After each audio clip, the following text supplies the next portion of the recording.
ایک ہوتا ہے کہ جیسے شادی بیاہ کے اندر آپ نے خرچ کیا، اس میں بھی ایک تھوڑا سا اعتدال رکھنا چاہیے۔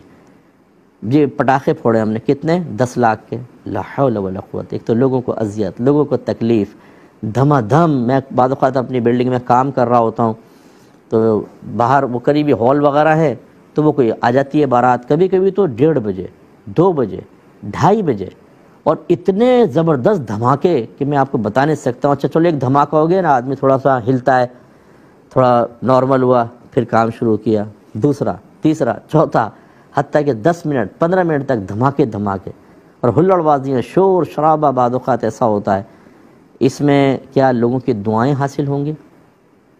بد دعائیں۔ جو شادی سنت کی ادائیگی کے لیے منعقد کی گئی تھی اور جس وقت مطلوب تھا کہ اللہ کی رحمتیں دولہا دلہن پہ نازل ہوں، ہم ساری برکات کو ختم کرتے ہیں۔ آپ کے گھر میں اکثر جادو ٹونے نہیں ہوتے۔ آپ غور کیجئے گا شادی کرتے ہوئے کیا کیا کارنامے کیے تھے ہم لوگوں نے۔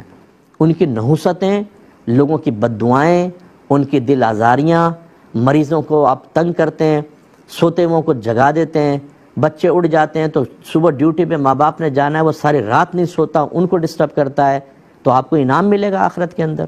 آپ نے تو شوق پورا کر لیا۔ حرام ہے اس طرح کے پٹاخے وٹاخے پھوڑنا اور اس طرح کے ڈھول ڈھمکے بجانا رات کے 2:30 بجے کہ بیچارے لوگوں کی نیندیں برباد کر دیں آپ، اور کوئی پرواہ نہیں، ہم تو اپنی خوشی منا رہے ہیں۔ میرا ایک جملہ یاد رکھیے گا، جو خوشی لوگوں کو دکھ دے کر، غم دے کر، ان کے دل توڑ کر، ان کو تکلیفیں پہنچا کر حاصل ہوں، یہ خوشی آپ کو کبھی راس نہیں آئے گی، یہ تباہ کرے گی آپ کو۔ اس لیے کبھی آپ دیکھیں جو گولی چلائی دولہا کو لگ گئی، دلہن مر گئی، 4 بچے مر گئے، آگ لگ گئی گاڑی کے اندر، پٹاخوں کے اندر، تو سارے جل گئے۔ پھر اللہ تعالیٰ ایسے بھی چیزیں دکھا دیتا ہے، اور یہ چیزیں اگر آپ کو نظر نہ آئیں، آپ عافیت سے نکل گئے تو گھر کے اندر بے برکتی، لڑائی جھگڑا، چچڑا پن اور فائٹنگ، اور خدا نخواستہ طلاق۔ پھر آپ یہ نہ کہا کریں کہ جی جادو ٹونا کسی نے کروا دیا ہے، سب سے بڑے جادوگر تو ہم بیٹھے ہوئے ہیں۔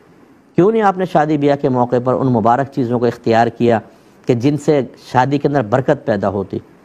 ہم خوشی کے موقع پہ سمجھتے ہیں کہ قلم شریعت اٹھ گیا ہے، ہم بے شترے بے مہار ہو کر جو کرنا چاہیں کریں۔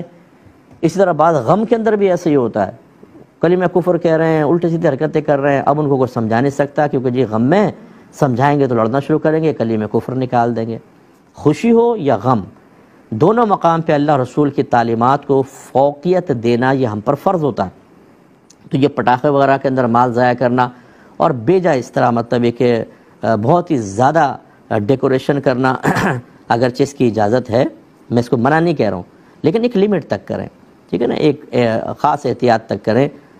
بس ٹھیک ہے، آپ نے بلڈنگ کو سجایا، آپ غور کر لیں کہ اگر اسی طرح کی تھوڑے سے کم درجے کی ہم فرض کر لیں 25,000 50,000 میں کر سکتے تھے تو پھر 2 لاکھ 2.5 لاکھ 5 لاکھ 10 لاکھ تک لے جانا یہ مناسب نہیں ہوتا۔ آج ہماری صورتحال ہے، گھروں میں کھانا نہیں ہے، غریبوں کی بچیوں کی شادی نہیں ہو رہی، ان کی دماغ کی رگیں کھنچ رہی ہیں، لڑکوں کی شادی نہیں ہو رہی۔ ایک لڑکے نے کہا مصطفیٰ ہر جگہ آپ لڑکیوں کی ترغیب دیتے ہیں کہ جی بچیوں کی شادی، بچیوں کی شادی، کبھی لڑکوں کا ذکر بھی کریں۔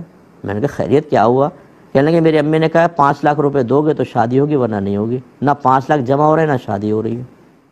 یعنی اس نے کہا ہم پر بھی نگاہ کرم فرمائیں آپ۔ تو یہ صورتحال یہ ہے، اس میں بہرحال کوئی برا نہ مانے، لیکن ہمیں ان چیزوں پہ توجہ کرنی چاہیے۔